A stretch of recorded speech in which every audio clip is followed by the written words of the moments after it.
बिस्मिल्लाहिर्रहमानिर्रहीम। अस्सलाम वालेकुम।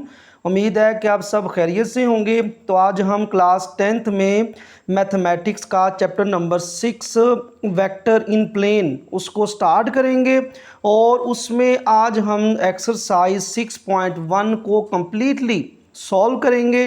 तो एक्सरसाइज 6.1 का फर्स्ट क्वेश्चन है name the quadrant in which each point lies, यानी हमने इसका क्वाड्रेंट फाइंड करना है। और इसको करने से पहले ना हम इसका पहले कंसेप्ट समझते हैं कि हमारे पास कोऑर्डिनेट जो हैं वो क्वाड्रेंट क्या होते हैं। तो ये पेज नंबर 112 है आपकी बुक का, उसमें लिखा हुआ है rectangular coordinate plane.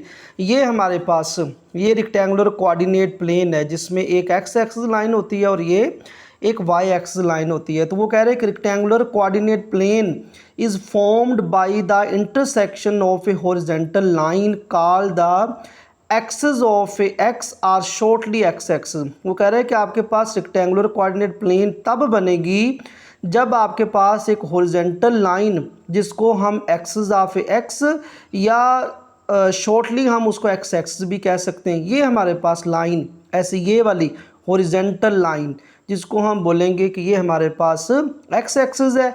And vertical number line called the axis of Y or shortly Y axis. और ये ऐसे जो वर्टिकल लाइन आ रही है इसको हम कहेंगे एक्सिस ऑफ वाई या वाई एक्सिस। ये वाई एक्सिस है, ऊपर इधर एक्स एक्सिस में राइट पे पॉजिटिव नंबर होते हैं और इधर लेफ़्ट पे नेगेटिव नंबर होते हैं। इस तरह वर्टिकल लाइन के ऊपर हमारे पास ये वाले पॉजिटिव वाई होते हैं और नीचे हमारे पास नेगेटिव वाई होते हैं। फिर वो कह रहे हैं कि the axes meet at a point called the origin. ये हमारे पास ओरिजिन है, जहाँ पे दोनों एक्सेस जो हैं कट करते हैं उसको हम ओरिजिन कहेंगे। ओरिजिन के ऊपर पॉइंट जो है वो 0 0 होता है, एक्स का भी पॉइंट 0 होता है और वाई का भी पॉइंट 0 होता है। And divide the coordinate plane into 4 quadrant. और अब ये हमारे पास देखें, जब एक्स एक्सिस लाइन और वाई एक्सिस लाइन यानी हॉरिजॉन्टल लाइन और वर्टिकल लाइन आपस में मीट करेंगे तो हमारे पास 4 क्वाड्रेंट बन गए। ये फर्स्ट क्वाड्रेंट है, ये सेकंड क्वाड्रेंट है, ये थर्ड है और ये वाला 4 क्वाड्रेंट है। तो कह रहे point in a coordinate plane are represented by a order pair, यानी कि हम इन नंबर्स को ऑर्डर पेयर की फॉर्म में लिखेंगे। जिस तरह ये देखिए पॉइंट लिखा हुआ है ना -2 और 1, यानी -2 के सामने और y के 1 के सामने, तो हमेशा हम पहले नंबर x लिखेंगे और फिर हम y लिखेंगे। The first element is the x coordinate, यानी कि ये जो हमारे पास है ऐसे फर्स्ट हमारे पास ये देखिए ये पॉइंट लिखा हुआ है ना -2 और 1, इसमें फर्स्ट जो है हमारे पास वो x कोऑर्डिनेट है और जो 1 है वो हमारे पास y कोऑर्डिनेट है। And the second element is y coordinate. वो कह रहे हैं जो आपके पास ये वाली फिगर दी हुई है, तो इस सारे को आप कहते हो रेक्टेंगुलर कोऑर्डिनेट प्लेन। तो इसको अभी हम उस पेज पे भी बना लेंगे क्योंकि ये फर्स्ट क्वाड्रेंट यहाँ पे x और y दोनों पॉजिटिव होते हैं, यहाँ पे x negative y positive. Third quadrant में दोनों ही नेगेटिव होते हैं, यानी x भी नेगेटिव y भी नेगेटिव। और 4 क्वाड्रेंट में हमारे पास x पॉजिटिव होता है और y नेगेटिव होता है। तो इसके रिस्पेक्ट हम बता देंगे कि वो पॉइंट कहाँ पे लाई कर रहा है, कौन से क्वाड्रेंट में लाई कर रहा है। तो आइए अब क्वेश्चन नंबर 1 को सॉल्व करते हैं।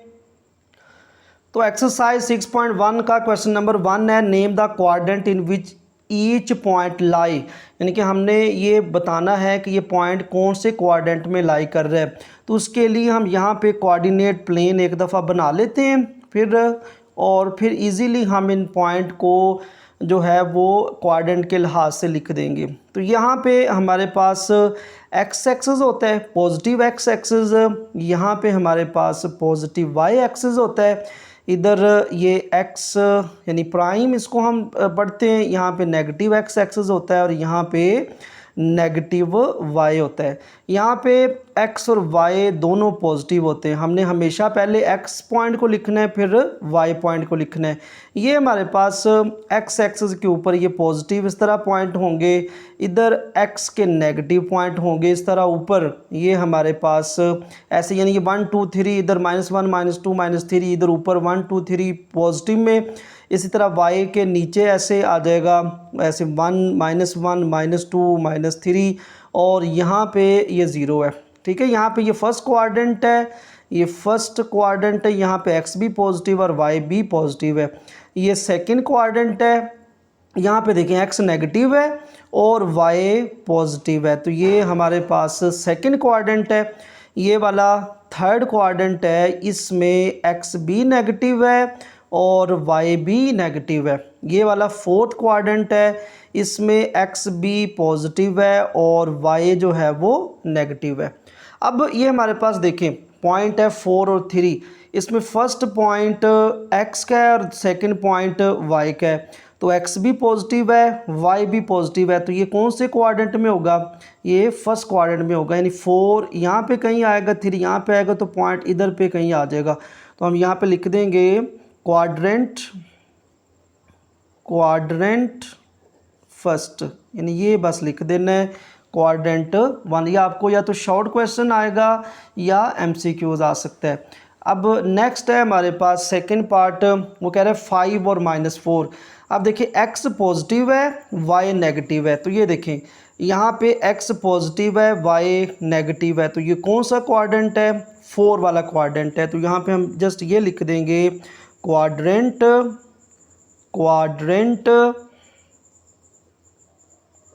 4। ये हमारे पास 4 क्वाड्रेंट में आ रहा है ये वाला पॉइंट। आगे थर्ड वाला पॉइंट है -6 और 2।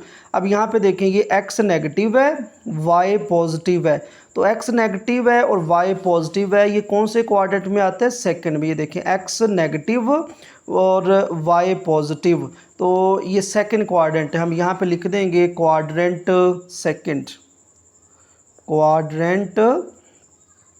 सेकंड। अब नेक्स्ट है 4 वाला पार्ट, इसमें -4 और -4 है। अब देखिए दोनों ही वैल्यू नेगेटिव है, एक्स भी नेगेटिव है वाई भी नेगेटिव है, तो इस कोऑर्डिनेट प्लेन के ऊपर देखें कि ये थर्ड क्वाड्रेंट में एक्स भी नेगेटिव है और वाई भी नेगेटिव है, तो हम यहाँ पे लिख देंगे क्वाड्रेंट थर्ड।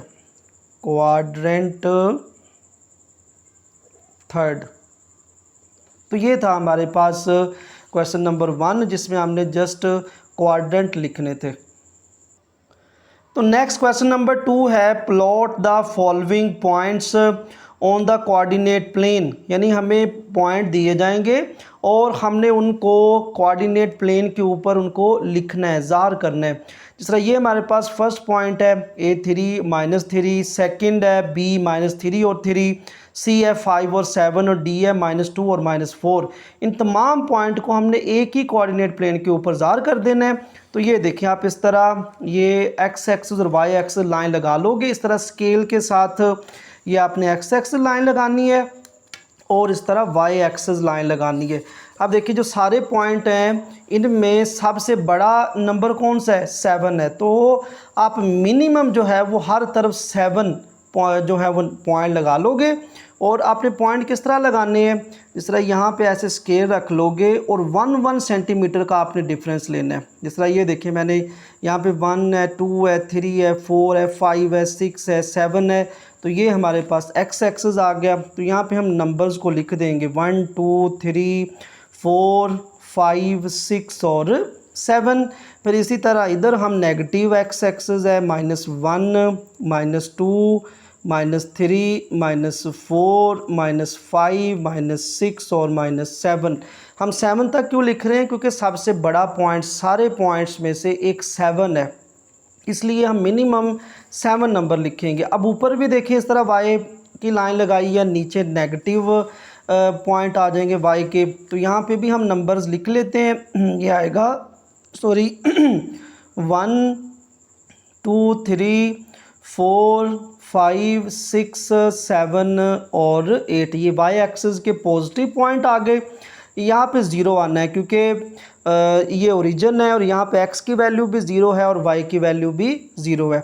ये y एक्सिस के पॉइंट नेगेटिव आ जाएंगे, -1, -2 और -3।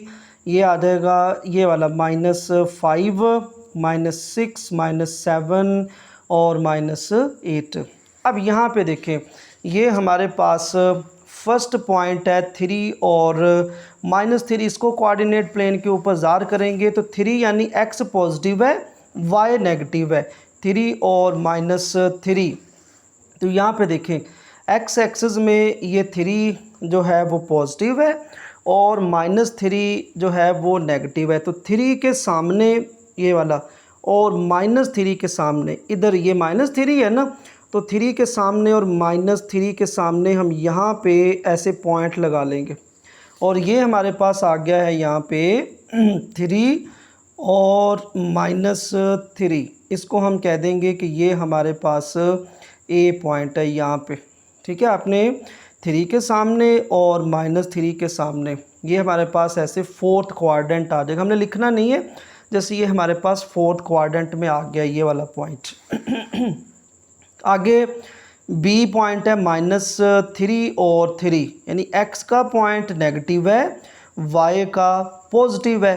तो यहाँ पे देखें ये x नेगेटिव -3 है और y यहाँ पे पॉजिटिव 3 है। तो -3 के सामने, ये -3 के सामने और इस तरह +3 के सामने हम यहाँ पे ऐसे निशान लगा लेंगे इधर। ये हमारे पास आ गया पॉइंट, ये इधर ये आ गया B और -3 और 3, ये वाला यहाँ पे पॉइंट, यानी ये सेकंड कोऑर्डिनेट में ये पॉइंट आ गया। आगे थर्ड है क्वेश्चन हमारे पास C 5 और 7। अब यहाँ पे x भी पॉजिटिव है और y भी पॉजिटिव है। तो x का जो पॉइंट है वो 5 है और y का पॉइंट 7 है। तो यहाँ पे देखें कि x जो है वो 5 है, 5 के बिल्कुल सामने, और y का जो पॉइंट है वो हमारे पास 7 है, 5 के सामने और इस तरह 7 के सामने, ये इधर आ जाएगा। ये वाला पॉइंट इधर, इसको हम लिख देंगे C और यह आ गया 5 और 7। ये फर्स्ट क्वाड्रेंट में आना है क्योंकि x भी पॉजिटिव है और y भी पॉजिटिव है। आगे हमारे पास लास्ट वाला पॉइंट है D -2 और -4। अब देखें x भी नेगेटिव है और y भी नेगेटिव है, तो ये हमारे पास यहाँ पे आएगा थर्ड क्वाड्रेंट में -2 और -4।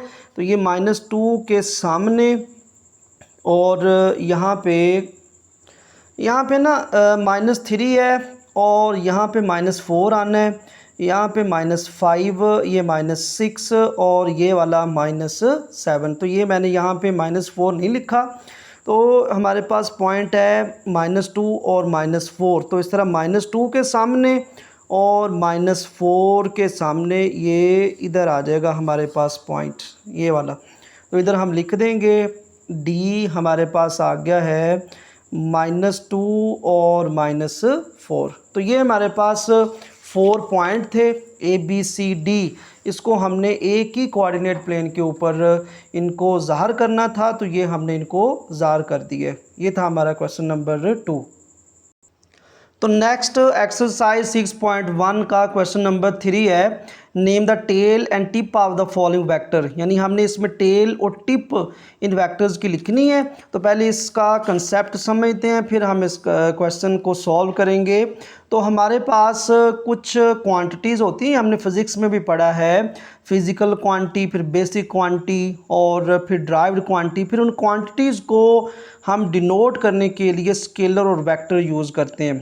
तो यहाँ पे उसने लिखा हुआ है, there are 2 types of physical quantities that are used in physics and mathematics. अब 2 टाइप कौन कौन सी हैं? एक स्केलर है, scalar is a quantity having magnitude but no direction. यानी कि हमारे पास स्केलर क्वांटिटी जो होती है उसकी मैग्नीट्यूड होती है लेकिन हमारे पास उसकी सिमत नहीं होती, डायरेक्शन नहीं होती। जिस तरह मास, टाइम, वॉल्यूम, पावर जो हैं वो स्केलर क्वांटिटीज़ की एग्जांपल हैं। इसी तरह जो दूसरी क्वांटिटीज़ हैं हमारे पास वो होती हैं vectors. A vector is A quantities having both magnitude and direction, यानी वेक्टर क्वांटिटी जो है उसके साथ मैग्नीट्यूड भी होती है और डायरेक्शन भी होती है। जिस तरह displacement, velocity, acceleration, force and momentum are example of a vector quantities, यानी ये वेक्टर क्वांटिटीज़ की जो हैं वो एग्जांपल हैं। तो इन डिफाइंस को आपने याद भी करना है। आगे कह रहे हैं representation of vector as direct line segment, यानी हम एक वेक्टर को किस तरह जो है वो रिप्रेजेंट करते हैं। A vector has tail and tip, यानी एक वेक्टर की टेल होती है और टिप होती है। जिस तरह वो कह रहा है कि हमने 6.1 डायग्राम में दिखाया गया, ये देखें, ये हमारे पास इसकी टेल है और ये इसकी टिप है, यानी जो हेड होगा उसको हम टिप बोलेंगे और जो हमारे पास जहाँ से स्टार्ट हो रहा है वो टेल होगी। फिर वो कह रहा था tail point A is called the initial point, यानी जो ए है टेल पॉइंट है उसको हम निशल पॉइंट भी बोलते हैं। And the tip point B, और बी क्या है हमारे पास टिप पॉइंट है और is called the terminal point, तो ये हमारे पास टर्मिनल पॉइंट है वेक्टर ए बी का। तो ये इसमें इनिशियल पॉइंट के बारे में बताया गया और टर्मिनल पॉइंट के बारे में बताया गया। फिर वो कह रहे हैं initial point of a vector is also taken as a origin of the vector, तो हम यहाँ तक करेंगे। वो कहते हैं कि इनिशियल पॉइंट को हम ओरिजिन भी कह सकते हैं। हम वेक्टर को ना एक नीचे लाइन लगा दें, ए के ऊपर एरो लगा दें या ए को बोल्ड करके लिख दें तो हम वेक्टर को इस तरह डिनोट करते हैं। हम आगे वेक्टर को इस तरह डिनोट करेंगे। तो ये आप यहाँ से देख लें, ये हमारे पास एक ऐसे लाइन लगी हुई है, एक एरो लगा है जिसमें जो उसकी ये वाला है ए पॉइंट ये टेल है और बी क्या है ये टिप है। तो इस तरह आइए क्वेश्चन नंबर 3 को सॉल्व करते हैं। तो क्वेश्चन नंबर 3 में ये देखिए हमारे पास फर्स्ट है, ये दिया हुआ है एरो, यानी कि ये हमारे पास वेक्टर है, इसमें हमने टेल लिखना है और इसका टिप लिखना है। तो ये यहाँ पे टेल जो है वो हमारे पास बी है और टिप जो है वो हमारे पास ए है। टिप इज़ इक्वल टू ए आ जाएगा। बस ये हमारे पास निशल है, इसको हम टेल कह देंगे। ऊपर जिसकी तरफ एरो का निशान है उसको हम टिप कह देंगे। अब यहाँ पे देखें, ये पी ये निशल है और ये वाला ये हमारे पास टिप आ जाएगी। तो इस यहाँ पे लिखेंगे tail is equal to P और टिप जो है वो हमारे पास क्यू आ जाएगा। आगे थर्ड वाला है हमारे पास पार्ट, उसमें भी हमने ये आर एस हमें वेक्टर दिया है, इसमें हमने टेल और टिप लिखना है। तो ये एस जो है ये हमारे पास टेल है, टेल आ गया एस और टिप हमारे पास है आर, तो ये हमारे पास टिप आ गई। नेक्स्ट पार्ट नंबर 4 है, इसमें उसने हमें एम एन जो है एक वेक्टर दिया है। अब इसमें हम टेल बताएंगे और टिप बताएंगे। तो इसमें ये देखें एम जो है यहाँ से स्टार्ट हो रहा है ना, तो ये हमारे पास टेल है एम और टिप जो है वो एन है। नेक्स्ट पार्ट नंबर 5 है, इसमें आप देखें कि ये ए बी एक वेक्टर दिया गया है, इसमें ए की तरफ एक ए से स्टार्ट हो रहा है तो ये हमारे पास टेल है, तो टेल आ गई ए और इसमें टिप क्या होगा वो बी होगा क्योंकि इसकी तरफ ये एरो है। आगे पार्ट नंबर 6 है, लास्ट वाला पार्ट है, हमें डी सी जो है एक वेक्टर दिया है, इसमें डी जो है वो टेल है, टेल हमारे पास डी है और टिप जो है वो सी है। तो ये था हमारे पास क्वेश्चन नंबर 3 जिसमें हमने टेल और टिप जो है वेक्टर की लिखनी थी। तो नेक्स्ट क्वेश्चन नंबर 4 है, वो कह रहा है write the vector A B in the form of a X I plus Y J, यानी हमने इन ए बी वेक्टर को एक्स आई और वाई जे की फॉर्म में डिनोट करना है। तो पहले हम देखते हैं कि यहाँ पे आई और जे क्या है, फिर हम इस क्वेश्चन को सॉल्व करते हैं। तो यहाँ पे पेज नंबर 113 है, वहाँ पे उसने लिखा हुआ है वेक्टर्स एंड कोऑर्डिनेट्स, यानी वेक्टर और कोऑर्डिनेट का आपस में क्या रिलेशन है। When a Cartesian coordinate system, यानी कि हम कार्टेशियन कोऑर्डिनेट सिस्टम को is added to A vector diagram, जब हम उसको वेक्टर डायग्राम में ज़ाहिर करते हैं, it become possible to sign coordinate to both the initial and terminal point of each vector, यानी कि हम उसकी टेल और हेड जो है वो बनाते हैं। सो ये देखें ना, हमारे पास ये हॉरिजेंटल लाइन है, इसको हम एक्स एक्सिस कहते हैं, और ये हमारे पास वाई एक्सिस लाइन है। और इस एक्स एक्सिस लाइन को ना, अब शॉर्टली इसको करते हैं, आप एक्स एक्सिस लाइन को हम आई से डिनोट करते हैं, यानी हमारे पास जो कोऑर्डिनेट है वो आई एक्स एक्सिस को ज़ाहिर करेगा और वाई एक्सिस को हमारे पास जो है वो जे को ज़ाहिर करेगा। इसने ना, ये देखिए आगे लिखा हुआ है, we introduce two special vector along the coordinate axis I along the X axis, यानी कि आई को हम एक्स एक्सिस के लॉन्ग ज़ाहिर करेंगे and J along the Y axis, और जे जो है वो हमारे पास वाई एक्सिस को डिनोट करेगा। Both vector originate at the origin and point in the positive direction of their respective axis, यानी कि ये हमारे पास पॉजिटिव जो है वो डायरेक्शन को ज़ाहिर करेंगे। जिस तरह आगे पोजीशन वेक्टर से भी आपको थोड़ी समझ आएगी। यहाँ पे पोजीशन वेक्टर देखें, ये हमारे पास उसी तरह कार्टेशियन प्लेन है, ये एक्स एक्सिस है और ये आ जाएगा एक्स आई, और ये हमारे पास वाई एक्सिस है, तो वाई एक्सिस किसको ज़ाहिर करता है, जे को, तो ये आ जाएगा वाई जे। तो हम वेक्टर को जब ऐड करते हैं ना, तो हम यहाँ से स्टार्ट करके, ये हमारी टेल है और ये टिप है, तो यहाँ से आगे हम जो है वो वेक्टर स्टार्ट करते हैं, तो इसकी टेल जो है वो इसके हेड के साथ जाके मिलती है, तो ये हमारे पास ये रिजल्टेंट वेक्टर होता है। जब रिजल्टेंट वेक्टर निकालते हैं तो हम इस वेक्टर को और इस वेक्टर को ऐड कर देते हैं, और ये हमारे पास ये पॉइंट मिल जाता है ना। ये देखिए एक्स एक्सिस के ऊपर यहाँ पे पॉइंट और वाई एक्सिस के ऊपर ये पॉइंट है, तो यहाँ पे हमारे पास पॉइंट आ जाएगा पी एक्स वाई, क्योंकि ये वाई एक्सिस के पैरेलल है, तो ये भी हमारे पास वाई जे है। तो जब इसको ऐड करेंगे एक्स आई प्लस वाई जे, तो ये हमारे पास एक वेक्टर मिल जाएगा। अब उसको हमने फाइंड किस तरह करना है, अब देखिए ना, पोजीशन वेक्टर जो है उसका ओरिजिन से डिस्टेंस है, ये देखें, और ओरिजिन पे आपको पता है कि एक्स की वैल्यू भी ज़ीरो होती है और वाई की वैल्यू भी ज़ीरो होती है, और हमने पॉइंट एक लिया X Y be any point in the plane therefore vector O P, यानी हमने ओ पी अगर फाइंड करना है तो पी में से ओ माइनस करेंगे। या देखिए ना, यहाँ पे अगर हम ओ के पॉइंट लें 0 और 0, आपने इसी तरह याद रखना है कि जब हमने ए बी फाइंड करना है तो इसी से हम फाइंड करेंगे। अब जब हम लिख रहे हैं ओ पी, तो हम अगले वैल्यू में से पिछली वैल्यू माइनस कर रहे हैं, जिस तरह x माइनस 0 साथ आई आ जाएगा, फिर y माइनस 0 साथ j आ जाएगा, उसको माइनस करेंगे तो वो आ जाएगा X I plus Y J is called the position vector of p with respect to o, यानी कि ये ओरिजिन के लिहाज से जो है वो कहलाएगा पोजीशन वेक्टर। अब फॉर एग्जांपल हमारे पास ए बी आ जाता है, तो जब हमने ए बी फाइंड करना है ना, तो आपने ये फार्मूला जो है वो याद रखना है, क्योंकि ए के पॉइंट होंगे x1 और y1, फिर बी के पॉइंट होंगे x2 और y2। तो जब हम इसको माइनस करेंगे तो ये हमारे पास आएगा x2 माइनस x1, यानी b में से a, यानी कि b का जो x पॉइंट होगा x2 वो a में से माइनस हो जाएगा और साथ जो है वो i आ जाएगा, फिर प्लस लिखेंगे y2 माइनस y1 और ये j आ जाएगा। यानी यहाँ पे अगर यहाँ पे OP है ना, तो हम कर रहे हैं P के पॉइंट को O में से माइनस कर रहे हैं, तो यहाँ पे AB है, तो B के पॉइंट पहले आएगा x2 माइनस x1 साथ i, और फिर आ जाएगा y2 माइनस y1 और साथ j आ जाएगा। तो ये था हमारे पास पोजीशन वेक्टर। आइए क्वेश्चन नंबर 4 को सॉल्व करते हैं। क्वेश्चन नंबर 4 है, write the vector A B in the form of a X I plus Y J. ये हमारे पास ए पॉइंट है और ये वाला बी पॉइंट है, तो यहाँ पे हम लिखेंगे ए बी वेक्टर, क्योंकि वेक्टर के ऊपर इस तरह हम एरो लगाते हैं।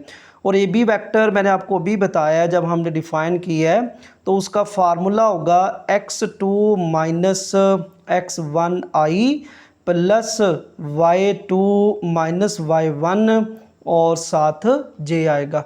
तो यहाँ पे ये जो a पॉइंट में ये x1 है और ये y1 है, यहाँ पे b में ये x2 है और ये वाला y2 है, तो इसको हम माइनस कर देते हैं।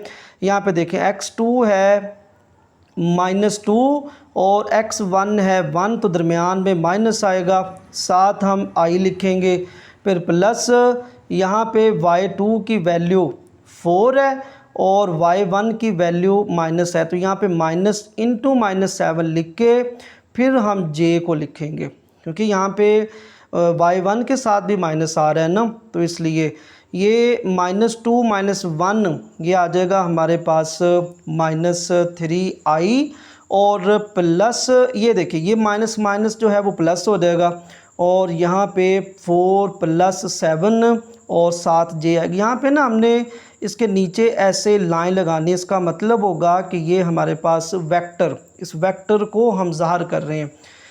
ये आ जाएगा -3i और प्लस 11j। ये हमने ए बी जो है वो फाइंड कर लिया है xi + yj की फॉर्म में। ये था हमारा पार्ट नंबर फर्स्ट। अब नेक्स्ट पार्ट नंबर सेकंड को सॉल्व करते हैं।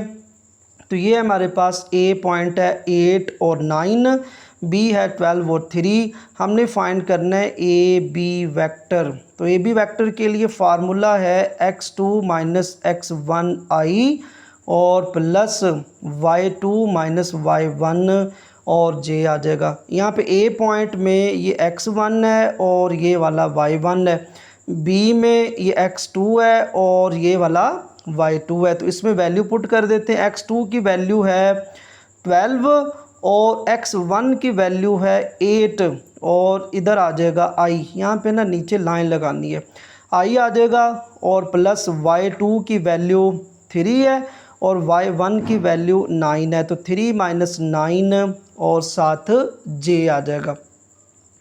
12 - 8 4i और 3 - 9 ये हमारे पास -6 और j आएगा। ये प्लस मल्टीप्लाई माइनस, तो ये माइनस हो जाएगा। तो इस तरह ये आ गया 4i - 6j। तो ये ए बी हमने फाइंड कर लिया है वेक्टर xi और प्लस yj की फॉर्म में। तो ये था हमारा सेकंड पार्ट।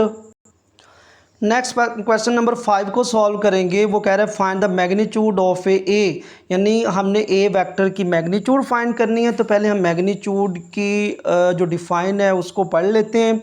यहाँ पे देखें पेज नंबर है 114 टेक्स्ट बुक का। तो वो कह रहा है P X Y be any point in the plane, यानी हमारे पास कोई भी एक पॉइंट है P X Y on the plane, then the magnitude of a position vector O P, यानी हमारे पास वो पॉइंट बन जाएगा ना पोजीशन वेक्टर, वो आ जाएगा एक्स आई प्लस वाई जे। हम पोजीशन वेक्टर पीछे कर चुके हैं, अगर हम उसको आई और जे की फॉर्म में लिख दें तो वो हमारे पास पोजीशन वेक्टर होता है, यानी उसका ओरिजिन से वो डिस्टेंस होता है। और उसके लिए फार्मूला हमारे पास होगा आई का जो कंपोनेंट है उसका स्क्वायर, फिर जे का जो कंपोनेंट है उसका स्क्वायर और ऊपर स्क्वायर रूट आ जाएगा। और ये हमारे पास मैग्नीट्यूड के लिए फार्मूला है। क्वेश्चन नंबर 5 का फर्स्ट पार्ट है -3i + 2j। तो इसके लिए ना हम पहले फार्मूला लिखते हैं ए की मैग्नीट्यूड, इस तरह आप सीधी लाइनें लगाएंगे और इसका फार्मूला है x² + y² √। यहाँ पे i का जो कंपोनेंट है वो x है और वो -3 है, तो ये आ जाएगा -3²।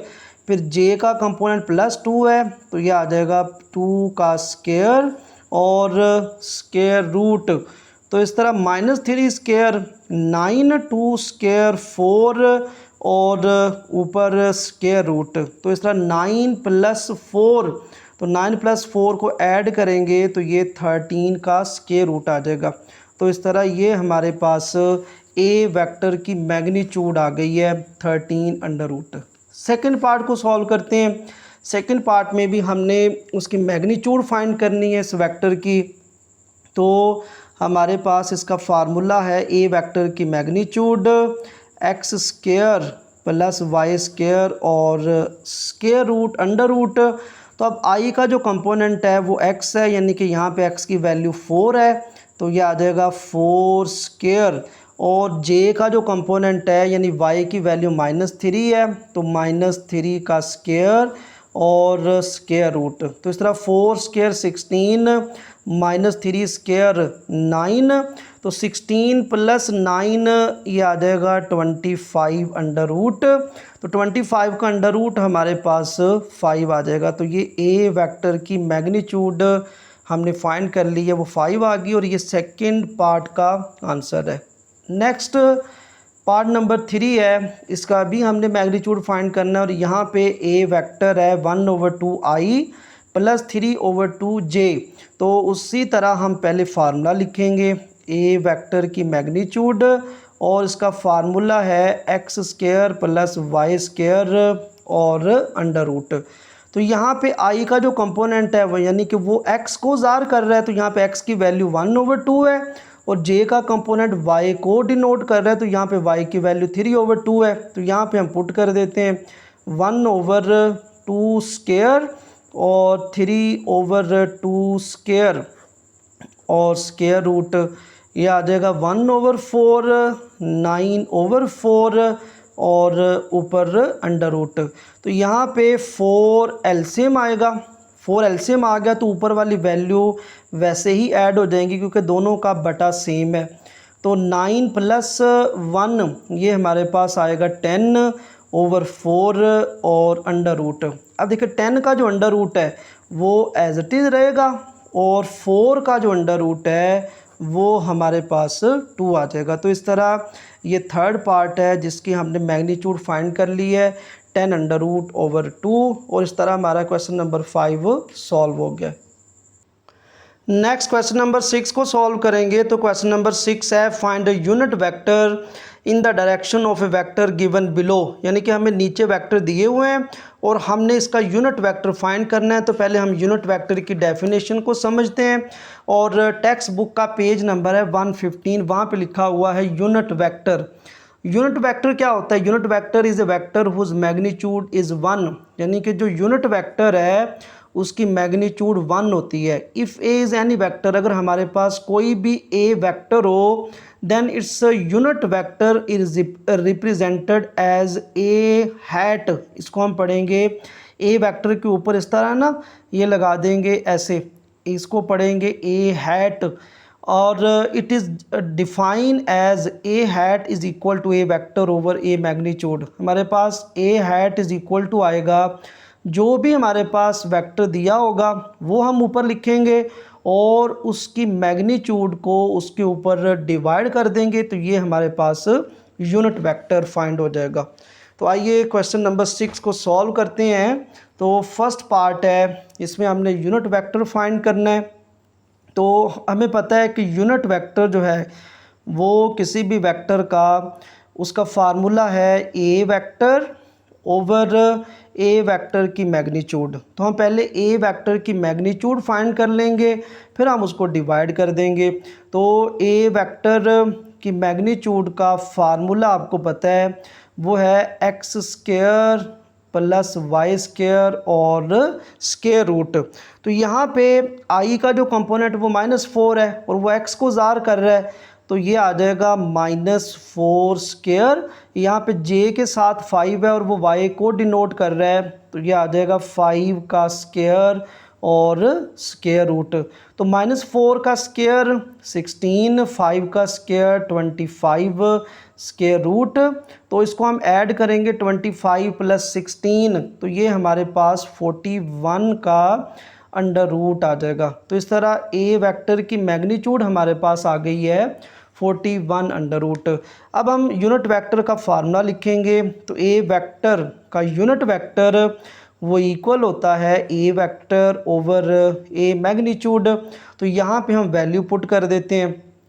ए वेक्टर है हमारे पास ये वाला, ये देखिए ए वेक्टर है -4i + 5j, ये आ गया -4i + 5j ए वेक्टर आ गया ओवर ए मैग्नीट्यूड वो है 41 का अंडर रूट। तो अब यहाँ पे हम बटा जो है ना वो अलग-अलग कर देंगे, यानी -4/41 अंडर रूट और इसके साथ आई आ जाएगा, फिर 5/41 अंडर रूट और इसके साथ जे कंपोनेंट आ जाएगा। और इस तरह हमने ए वेक्टर का यूनिट वेक्टर जो है वो फाइंड कर लिया और हमारा फर्स्ट पार्ट सॉल्व हो गया।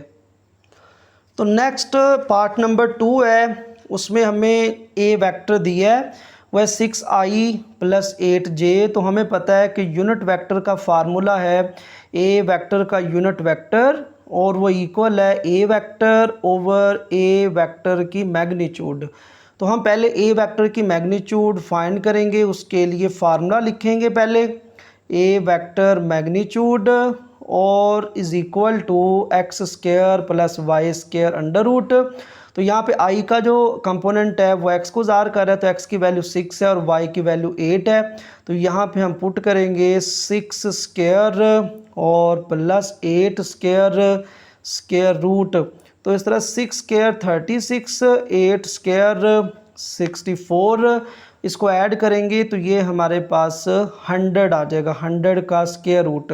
तो 100 का जो स्क्वायर रूट है वो हमारे पास 10 होता है। तो इस तरह ये ए वेक्टर की मैग्नीट्यूड आ गई है 10। अब हम फार्मूला लिखते हैं A unit vector, A vector का unit vector is equal to A vector over A vector magnitude. तो यहाँ पे हम वैल्यू पुट करते हैं। ए वेक्टर है हमारे पास 6i + 8j over A vector की मैग्नीट्यूड जो है वो 10 के इक्वल है। तो यहाँ पे 10 आ गया। अब यहाँ पे हम इसका बटा अलग-अलग कर देंगे, 6i ओवर 10 + 8j ओवर 10। अब ये 2 के टेबल पे कैंसिल हो जाएगा, 2 3s are 6, 2 5s are 10, फिर 2 4s are 8 और 2 5s are 10। तो इस तरह ये ए वेक्टर का यूनिट वेक्टर हमारे पास आ गया है 3/5i और +4/5j। तो ये सेकंड पार्ट का यूनिट वेक्टर हमने फाइंड कर लिया है। नेक्स्ट पार्ट नंबर 3 है, इसका भी हमने यूनिट वेक्टर फाइंड करना है। तो हम पहले इसकी मैग्नीट्यूड फाइंड करेंगे। तो मैग्नीट्यूड के लिए इसका फार्मूला आ जाएगा x² + y² और अंडर रूट। तो यहाँ पे i का जो कंपोनेंट है 1/6 अंडर रूट है, वो x को ज़ाहिर कर रहा है, ये आ जाएगा 1/6 अंडर रूट स्क्वायर। j के साथ जो वैल्यू है उसका स्क्वायर आएगा 1/6 अंडर रूट स्क्वायर और ऊपर स्क्वायर रूट। तो इस तरह 1 का स्क्वायर 1, 6 अंडर रूट स्क्वायर 6, इस तरह 1 का स्क्वायर 1, फिर 6 अंडर रूट का स्क्वायर 6 आ जाएगा और अंडर रूट यहाँ पे दोनों का बटा जो है वो सेम है, 6 आ जाएगा। ऊपर दोनों वैल्यू ऐड हो गई 1 + 1। तो इस तरह 1 + 1 2/6 अंडर रूट, ये कैंसिल हो जाएगा, 2 1s are 2, 2 3s are 6। तो ए वेक्टर की मैग्नीट्यूड ये हमारे पास 1/3 अंडर रूट आएगा, लेकिन 1 का अंडर रूट जो है वो 1 नहीं होता है, नीचे हमारे पास आ जाएगा 3 अंडर रूट। तो ये हमारे पास ए वेक्टर की मैग्नीट्यूड आ गई है 1/3 अंडर रूट। अब यूनिट वेक्टर के लिए हम फार्मूला लिखेंगे, तो वो हमारे पास होता है A vector over A vector magnitude. तो यहाँ पे ए वेक्टर की ये वाली वैल्यू है और ए वेक्टर की मैग्नीट्यूड है 1/3 अंडर रूट। तो इसको हम यहाँ पे पुट कर देंगे, A vector unit vector is equal to, A vector है 1/6 अंडर रूट आई और +1/6 under root J over A vector की मैग्नीट्यूड वो हमारे पास है 1/3 अंडर रूट। तो अब यहाँ पे देखें ये वैल्यू डिवाइड हो रही है, ये एक ऊपर वैल्यू है 1/3 अंडर रूट है ना, तो ये 3 अंडर रूट थर्ड बटे में है, ये ऊपर जाके मल्टीप्लाई हो जाएगा। तो क्योंकि ये डिवाइड है, डिवाइड को जब फिर मल्टीप्लाई में चेंज करेंगे 3 अंडर रूट ओवर 1 आ जाएगा। तो इस तरह ये 3 अंडर रूट ऊपर आके मल्टीप्लाई होगा। तो ये आ गया 1/6 under root I + 1/6 under root J. अब इसको मल्टीप्लाई करेंगे तो ये हमारे पास 3 अंडर रूट मल्टीप्लाई 1, यह आ जाएगा 3 under root over 6 under root और साथ आ जाएगा आई, और 3 अंडर रूट इसके साथ मल्टीप्लाई होगा तो प्लस 3 अंडर रूट 1 से multiply 3 under root over 6 under root और जे आ जाएगा। अब देखिए डिवाइड में अलग-अलग वैल्यू डिवाइड हो रही है तो ये आ जाएगा 3 ओवर 6 अंडर रूट आई, और ये भी हमारे पास आ जाएगा 3 ओवर 6 अंडर रूट, क्योंकि डिवाइड में अगर अलग-अलग अंडर रूट हो तो हम उसको इकट्ठे अंडर रूट में लिख सकते हैं। तो ये कैंसिल हो जाएगा, 3 1 जार 3, 3 2 जार 6, इसी तरह 3 1 जार 3, 3 2 जार 6, ऊपर 1 है तो 1 का अंडर रूट जो है वो हमारे पास 1 ही रहेगा, नीचे 2 का अंडर रूट आ जाएगा और आई वेक्टर। इसी तरह यहाँ पे भी 1 है, 1 का अंडर रूट 1 आ जाएगा और नीचे 2 अंडर रूट और साथ जे वेक्टर आ जाएगा। इस तरह हमने थर्ड पार्ट का ये ए वेक्टर का यूनिट वेक्टर फाइंड किया जिसका आंसर है 1 over 2 under root I plus 1 over 2 under root J. Next part number 4 है, इसका भी हमने यूनिट वेक्टर फाइंड करना है। तो यूनिट वेक्टर के लिए हम पहले उस वेक्टर की मैग्नीट्यूड फाइंड करेंगे, तो उसका फार्मूला वही आ जाएगा X square plus Y square और अंडर रूट। तो यहाँ पे आई के साथ जो वैल्यू है वो एक्स को ज़ाहिर कर रही है तो ये आ जाएगा 1 ओवर 2 स्क्वायर, जे के साथ जो वैल्यू है वो वाई को ज़ाहिर कर रही है तो ये आ गया -3 ओवर 4 स्क्वायर और ऊपर स्क्वायर रूट आ जाएगा। तो इस तरह 1 का स्क्वायर 1, 2 का स्क्वायर 4, फिर -3 स्क्वायर 4 ओवर 4 स्क्वायर, तो ये हमारे पास 16 आ जाएगा स्क्वायर रूट। तो यहाँ पे एलसीएम 16 आएगा तो 4 को 16 पे डिवाइड करेंगे 4 आ जाएगा और 4 को ऊपर 1 के साथ मल्टीप्लाई करेंगे, 4 16 को 16 पे डिवाइड करेंगे तो ये हमारे पास 1 आएगा। तो यहाँ पे देखिए मैंने -3 का स्क्वायर यहाँ पे 4 लिखा हुआ है, यहाँ पे 9 आना है तो 16 को 16 पे डिवाइड करेंगे आंसर 1 आएगा, 1 को 9 के साथ मल्टीप्लाई करेंगे तो 9 आ जाएगा और अंडर रूट। तो इस तरह ए वेक्टर का मैग्नीट्यूड हमारे पास आ जाएगी 9 + 4 13 और ओवर 16 इसका अंडर रूट। तो 13 का जो अंडर रूट है वो हमारे पास एज इट इज़ रहेगा, 16 का अंडर रूट जो है वो 4 आ जाएगा। तो इस तरह ए वेक्टर की मैग्नीट्यूड आ गई है 13 अंडर रूट ओवर 4। अब ए वेक्टर का यूनिट वेक्टर लिखेंगे और वो इक्वल होता है A vector over A vector का मैग्नीट्यूड। तो इसमें वैल्यू पुट कर देते हैं, हमारे पास जो ए वेक्टर है वो है 1 ओवर 2 आई -3 ओवर 4 जे और ए वेक्टर का मैग्नीट्यूड हमारे पास है 13 अंडर रूट ओवर 4।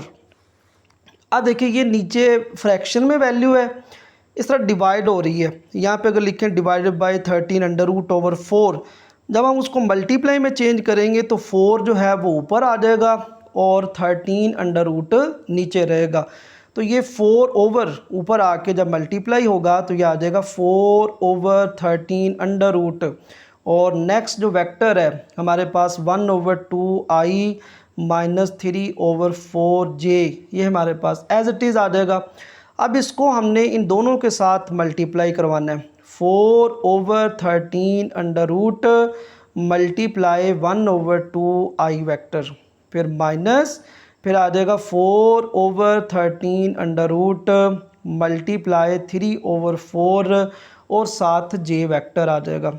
अब देखें कि ये 2 1 ज़ार 2 और 2 2 ज़ार 4, ये 4 इस 4 के साथ कैंसिल हो गया तो यहाँ पे 2 × 1 ये 2 आ जाएगा, 13 अंडर रूट मल्टीप्लाई 1 ये आ जाएगा 13 अंडर रूट और साथ आई वेक्टर, ये 4 4 कैंसिल हो गया है तो यहाँ पे 3 ओवर 13 अंडर रूट और साथ हमारे जे वेक्टर आ जाएगा। तो ये हमने ए वेक्टर का यूनिट वेक्टर फाइंड कर दिया है। लास्ट वाले पार्ट 4 का 2 over 13 under root I vector -3 over 13 under root J vector.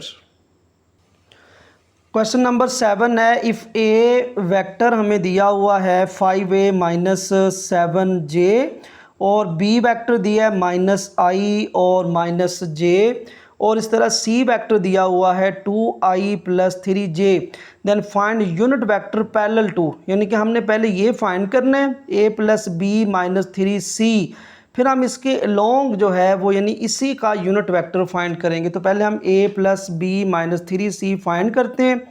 a + b vector -3c vector, तो यहाँ पे a की वैल्यू पुट कर देते हैं।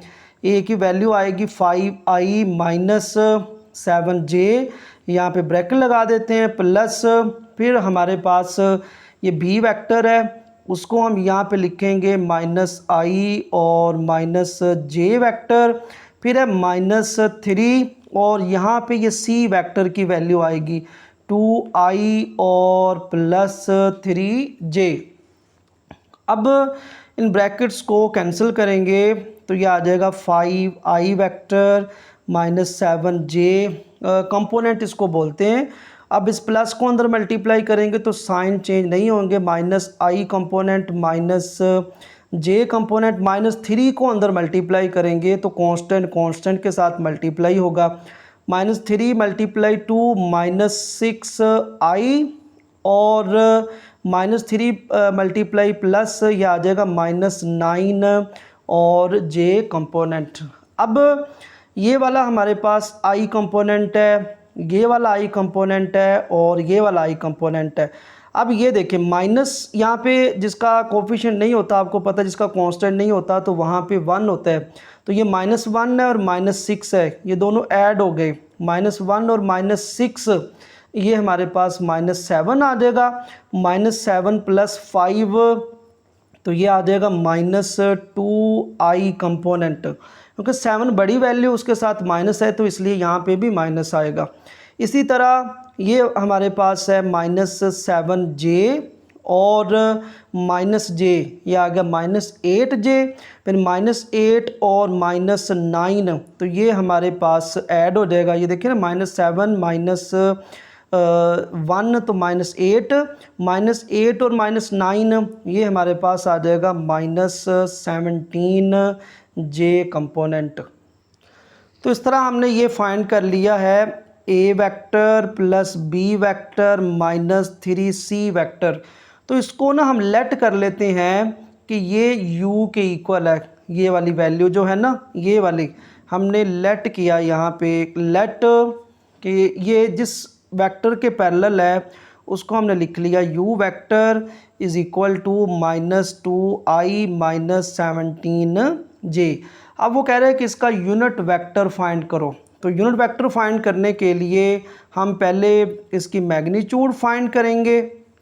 तो इसका फार्मूला है x² + y² और उसका अंडर रूट। तो यहाँ पे i के साथ जो वैल्यू है वो -2 है, तो -2 का स्क्वायर, j के साथ वैल्यू है -17 स्क्वायर और इसके ऊपर आ जाएगा स्क्वायर रूट। तो -2 स्क्वायर 4, -17 स्क्वायर आपने कैलकुलेटर में सॉल्व कर लेना है, ये हमारे पास आएगा 289 और इसका अंडर रूट, तो 289 + 4 ये हमारे पास आएगा 293 का अंडर रूट।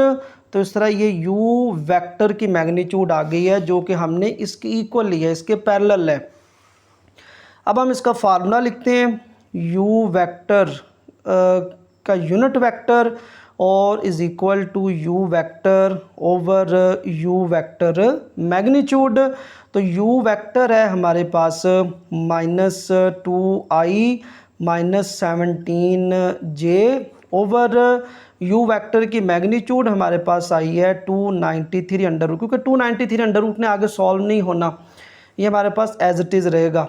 अब इनका बटा अलग-अलग करेंगे, -2 over 293 under root -17 over 293 under root. यहाँ पे इसके साथ i कंपोनेंट आएगा, इसके साथ j कंपोनेंट आ गया। तो इस तरह ये हमने u वेक्टर का यूनिट वेक्टर फाइंड कर दिया है जो कि इसके पैरेलल था। पहले हमने a + b - 3c फाइंड किया, फिर जो उसका आंसर आया उसको u के इक्वल लिया, फिर उसकी मैग्नीट्यूड फाइंड की और फिर उसका यूनिट वेक्टर जो हम पीछे क्वेश्चन कर चुके हैं वैसे ही इसका यूनिट वेक्टर फाइंड कर दिया। नेक्स्ट क्वेश्चन नंबर 8 है, if A vector is equal to 3i minus J और बी वेक्टर है हमारे पास -2i प्लस 4j एंड सी जो वेक्टर है वो है i plus 2j component, then the find unit vector parallel to 3a minus 2c plus 4b। तो ये बिल्कुल क्वेश्चन नंबर 7 की तरह है। हम पहले ये 3a minus 2c plus 4b find करेंगे। यहाँ पे हम लिख लेते हैं 3a minus 2c plus 4b। तो यहाँ पे a वेक्टर की वैल्यू पहले लिखते हैं और उससे पहले 3 लिखेंगे क्योंकि 3 उसके साथ मल्टीप्लाई होगा। 3i माइनस जे, फिर है -2c सी वेक्टर आ गया i प्लस 2j, फिर है प्लस 4b। तो b हमारे पास है -2i और प्लस 4j।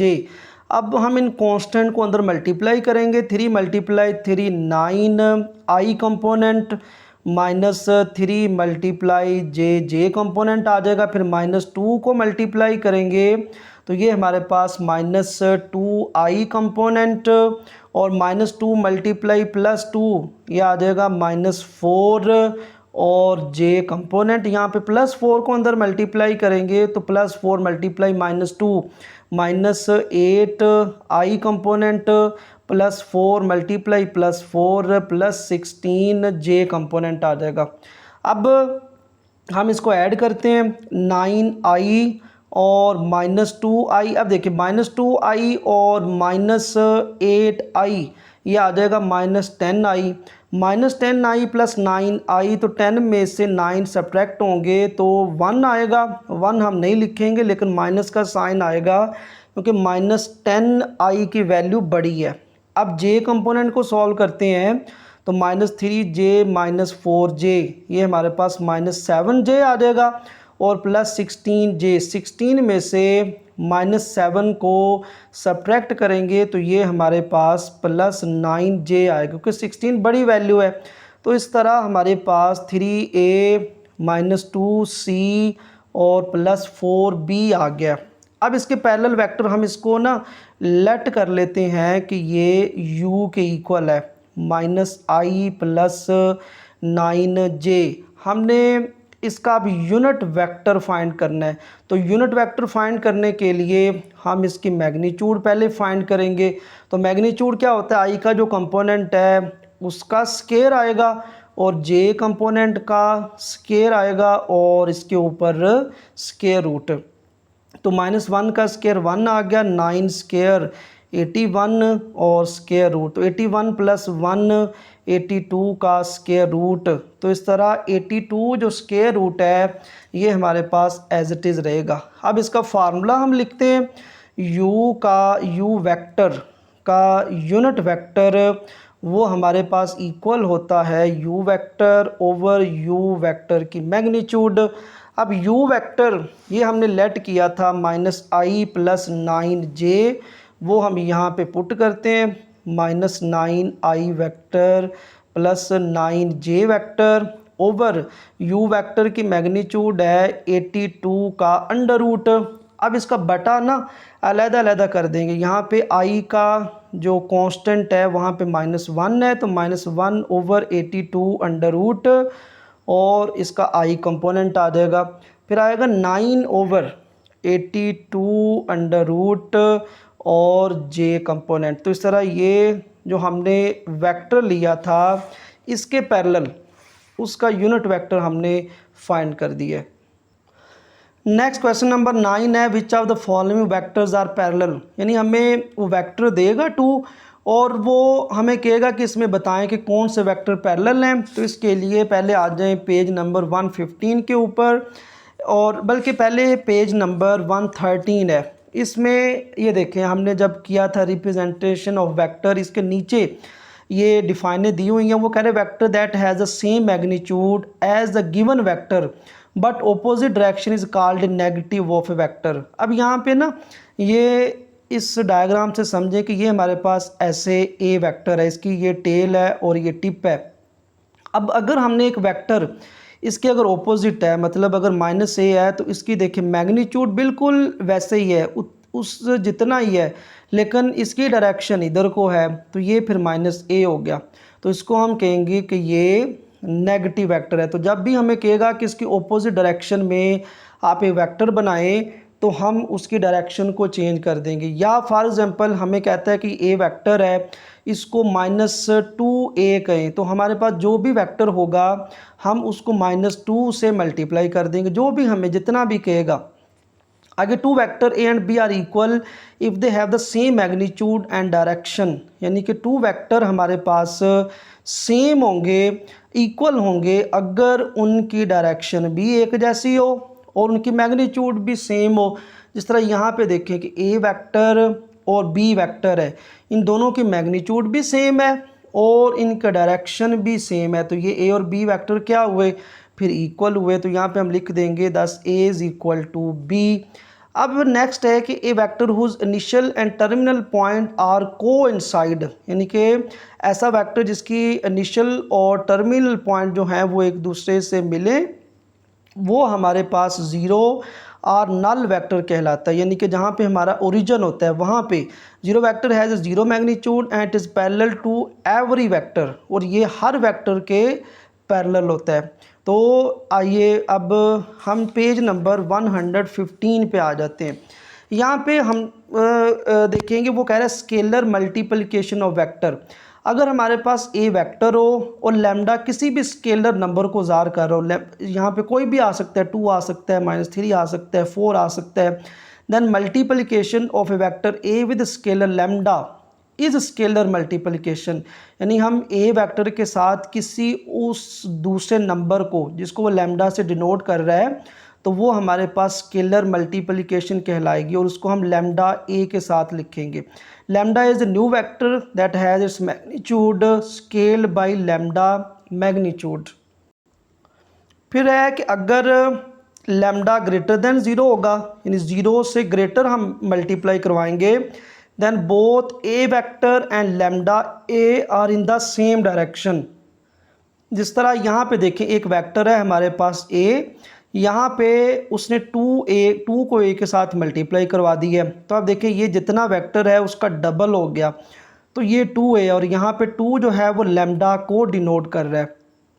अब अगर लैम्डा क्योंकि 2 से ग्रेटर है, तो इन दोनों की डायरेक्शन क्या है, वो सेम है। और वो कह रहे हैं कि लैम्डा अगर 0 से लेस हुआ, यानी कि जिस नंबर से हम मल्टीप्लाई करवा रहे हैं उसको अगर वो नेगेटिव हुआ, तो तब ए वेक्टर और जो हमने फाइंड किया है लैम्डा ए, वो अपोजिट डायरेक्शन में होंगे। जिस तरह यहाँ पे देखेंगे ए वेक्टर है ना हमारे पास, और इसको उसने -2a के साथ मल्टीप्लाई करवाया है। अब इसकी डायरेक्शन भी चेंज हो गई है और ये इससे डबल भी हो गया है। तो ये कंसेप्ट उम्मीद है कि आपको समझ आ गई होगी। अब हमने पैरेलल जब फाइंड करना है तो आसान काम है, हमने उसमें से मल्टीप्लाई देख लेना है, मल्टीप्लाई जो वैल्यू हो रही है उसको कॉमन देख लेना है। अगर कॉमन आ गई और उस कांस्टेंट को हम जो है वो नहीं देखेंगे, अगली वैल्यू जो है वो वेक्टर देखेंगे और वो उसकी इक्वल आ गए, तो हम कहेंगे कि ये पैरेलल है। अब जिस तरह देखें क्वेश्चन नंबर 9 का फर्स्ट पार्ट है, इसमें ए वेक्टर है 6i + j और बी वेक्टर है 12y + 2j। तो ए जो वेक्टर है, अब इसमें देखिए कोई वैल्यू जो है वो कॉमन नहीं आ रही, ये एज इट इज़ आ जाएगा। इसी तरह जो हमारे पास बी वेक्टर है, यहाँ से देखिए 12 है और 2 है, तो 2 यहाँ से कॉमन आ जाएगा। अब अगर 2 कॉमन आ गया है तो ये आ जाएगा 6i + j, यहाँ पे भी हम लिख देंगे ऐसे वेक्टर की फॉर्म में। तो आप देखें कि यहाँ पे 6i + j है, यहाँ पे भी 6i + j है, ये 2 है तो ये यहाँ पे लैम्डा है, ये लैम्डा को डिनोट कर रहा है। अब उसने कहा था ना कि अगर लैम्डा ग्रेटर देन 0 हुआ तो वो ए वेक्टर और ये दोनों जो वेक्टर हैं वो आपस में पैरेलल होंगे, एक ही डायरेक्शन में होंगे। तो अगर ये एक ही डायरेक्शन में है तो हम लिख देंगे कि A and B are parallel vector. A and B vectors are parallel. बस इसका ये काम है। आगे सेकंड पार्ट करते हैं। सेकंड पार्ट में देखें कि हमारे पास जो ए वेक्टर है इसमें कोई वैल्यू कॉमन आ रही है, कोई वैल्यू कॉमन नहीं आ रही, ये हमारे पास एज इट इज़ आ जाएगा। अब यहाँ पे बी वेक्टर है तो हम अगर यहाँ से -3 कॉमन ले लें तो ये आई जो है वो -2 बन जाएगा। तो हम क्या करते हैं, यहाँ से 3 नहीं सिर्फ -3 कॉमन लेंगे। जब -3 को कॉमन लेंगे तो ये हमारे पास आ जाएगा -2i और +3j। तो ये आ गया -2i + 3j। तो अब यहाँ पे देखें ए जो वेक्टर है वहाँ पे भी -2i + 3j है और बी वेक्टर में भी -2i + 3j है। ये हमारे पास लैम्डा यानी कांस्टेंट है, इसके साथ मल्टीप्लाई हो रहा है। तो दोनों वेक्टर अगर इक्वल आ जाते हैं हमारे पास ये और ये, तो ये पैरेलल होंगे। तो यहाँ पे भी हम लिखेंगे A and B vectors are parallel. Just हमने ये काम करना है और ये लिख देना है। ये था हमारा second part. Next part number 3 है। इसमें भी हमने देखना है कि कौन से वेक्टर आपस में पैरेलल हैं। तो पहले हम ए वेक्टर को लिखते हैं। तो ए वेक्टर हमारे पास देखें 4i - 5i - 4j, तो यहाँ से कोई वैल्यू कॉमन नहीं आ रही। इसी तरह बी वेक्टर है हमारे पास, यहाँ पे देखें अगर 3 जो है वो कॉमन आ रहा है तो जब 3 कॉमन लेंगे तो यह आ गया 2i - j। अब देखिए ए वेक्टर हमारे पास है 5i - 4j और बी वेक्टर है 3 × 2i - j। तो अब दोनों देखें वेक्टर आपस में इक्वल नहीं है। अगर हम लैम्डा को देखें वो तो 3 है, लेकिन ये वेक्टर आपस में सेम नहीं है। तो इसलिए हम यहाँ पे लिखेंगे it show that A and B vectors are non parallel, यानी कि ये हमारे पास पैरेलल नहीं है, ये नॉन पैरेलल है। नेक्स्ट पार्ट नंबर 4 है। इसमें भी हमारे पास 2 वेक्टर हैं, इसको भी हमने प्रूव करना है कि क्या ये पैरेलल हैं। तो ए वेक्टर में यहाँ पे देखिए कोई वैल्यू कॉमन नहीं आ रही, ये हमारे पास एज इट इज़ आ जाएगा 3i - 7j। इस तरह बी वेक्टर में देखें हमारे पास 2 कॉमन आ रहा है। जब 2 कॉमन लेंगे तो ये 3i आ जाएगा और -7j। अब देखिए ए वेक्टर और ये बी वेक्टर है, 2 को छोड़ के दोनों वेक्टर आपस में इक्वल आ गए। अब ये इक्वल है तो हम यहाँ पे लिखेंगे it show that A vector and B vector are parallel, यानी कि ए और बी वेक्टर जो हैं वो एक दूसरे के पैरेलल है। तो ये था हमारा क्वेश्चन नंबर 9 जिसमें हमने पैरेलल 2 वेक्टर को शो करना था।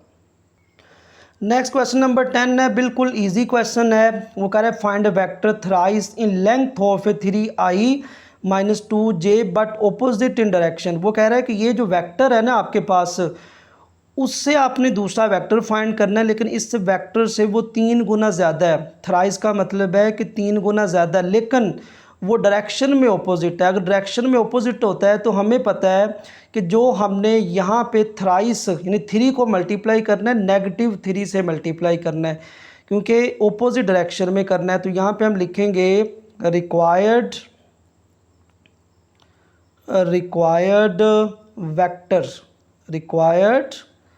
वेक्टर, यानी कि हमने जो फाइंड करना है वेक्टर है वो आ जाएगा -3। हमने -3 को क्यों मल्टीप्लाई करना है, वो कह रहा है ऑपोजिट इन डायरेक्शन। और -3 को ही क्यों करना है, वो कह रहा है कि थ्राइस, इस वेक्टर का थ्राइस है।